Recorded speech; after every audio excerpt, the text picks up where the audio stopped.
दोस्तों, Russia Ukraine war जब से शुरू हुआ है, हम लोगों ने देखा कि कई क्षेत्रों में भारत को फायदा तो कहीं पर नुकसान हुआ।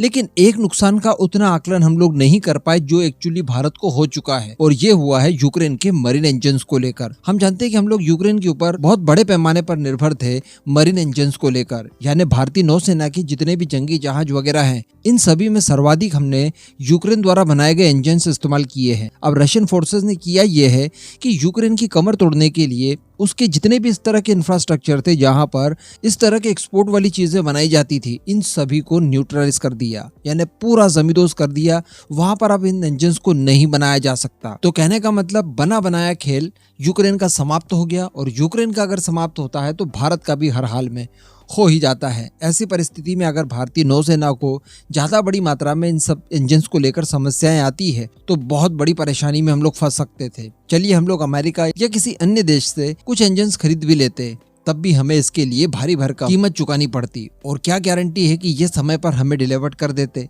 इसके लिए बहुत ज्यादा उम्मीदें जताई जा रही थी एक नए प्रोजेक्ट को लेकर। रशिया की तरफ से भी कहा गया था कि देखिए, हम लोग खुद भी यूक्रेन के ऊपर काफी बड़े पैमाने पर निर्भर थे, लेकिन अब हमने हमारे खुद के मरीन इंजन्स तैयार कर लिए हैं और उसकी टेक्नोलॉजी ट्रांसफर और साथ ही उसके लाइसेंस वेरिएंट को भारत के अंदर बनाने के लिए तैयार है। लेकिन फिर भी वो बहुत दूर की चीज थी, और सबसे बड़ी बात थी कि बीच में प्रतिबंध आ रहे थे।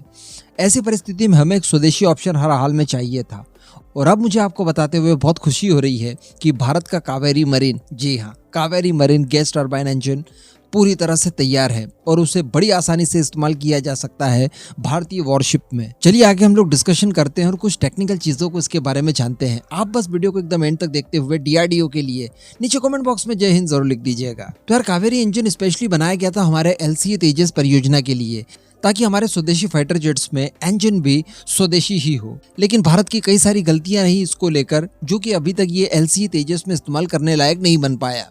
हालांकि यहाँ पर अच्छी बात यह है, मैंने कुछ ही समय पहले आपको वीडियो बनाकर गुड न्यूज दिया था कि रशिया में हमारे ड्राई कावेरी इंजन का सर्टिफिकेशन बहुत जल्द हो जाएगा उसके एयरबोर्न टेस्ट के बाद, जिसके बाद हम लोग उसका इस्तेमाल कर पाएंगे हमारे आवरा यूसीएवी में। तो कहने का मतलब कावेरी इंजन जो कि एरो इंजन कैटेगरी का है, वो बनकर पूरी तरह से तैयार है।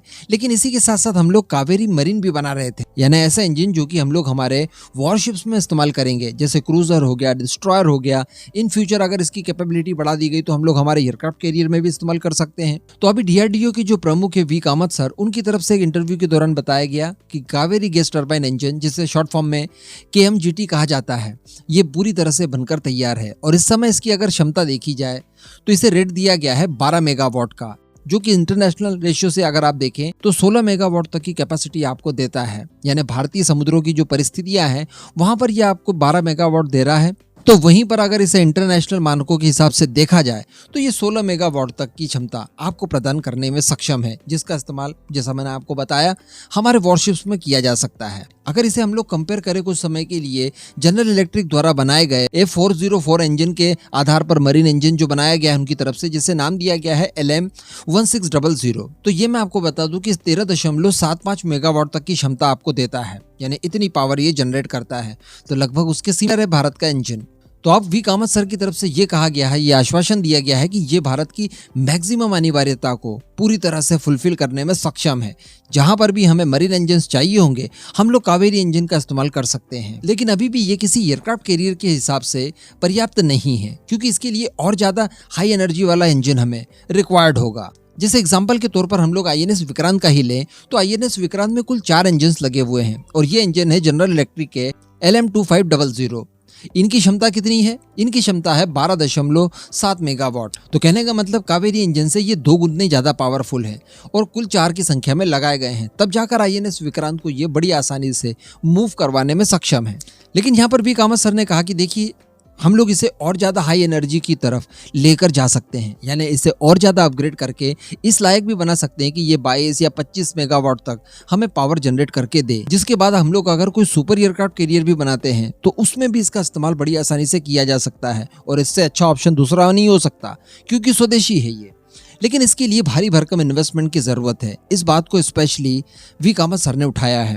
हालांकि यहाँ पर एक और मैं ऑप्शन आपको बता दूं कि जो डीआरडीओ 110 किलो न्यूटन का इंजन डेवलप करेगा किसी फॉरेन पार्टनर के साथ मिलकर एमका परियोजना के लिए स्पेशली, उसके भी कुछ स्पिन अप प्रोग्राम चलाए जाने हैं। ये जानकारी भी मैंने एक बार आपको दी थी। कुल 6 तरह के अलग अलग इंजन उसी के आधार पर बनाए जाएंगे। तो वहां पर बहुत आसानी से हम लोग इस तरह के मरीन इंजन भी डेवलप कर पाएंगे उसी इंजन के आधार पर, जिससे हम लोग हमारे एयरक्राफ्ट कैरियर को भी पावर दे सकें। बाकी इससे पहले अगर हम लोग देसी ऑप्शन देखें तो हमारा कावेरी इंजन बड़ी आसानी से अपग्रेडेशन के बाद वहां तक पहुंच सकता है जहां तक की रिक्वायरमेंट हमें महसूस होगी। लेकिन फिलहाल एयरक्राफ्ट कैरियर को छोड़कर बाकी के जितने वेसल्स वगैरह होते हैं नेवी के अंदर, उनके लिए हमारा कावेरी इंजन पूरी तरह से तैयार है। ये इस समय की सबसे बड़ी और सबसे अच्छी खबर है।